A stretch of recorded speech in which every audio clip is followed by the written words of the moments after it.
నమస్కారం. తిరుపతి జేటీవీ న్యూస్కు స్వాగతం.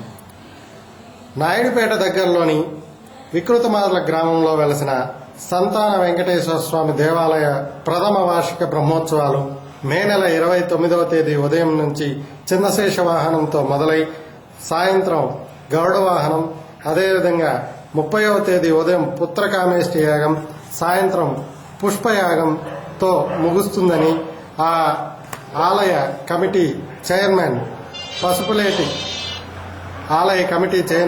పసుపులేటి హరిప్రసాద్ తెలిపారు.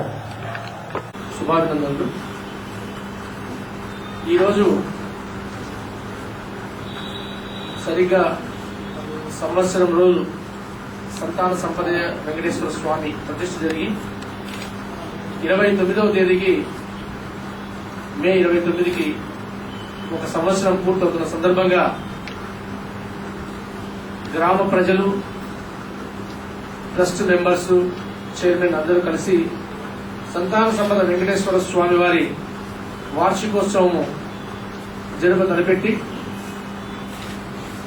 రేపు ఉదయం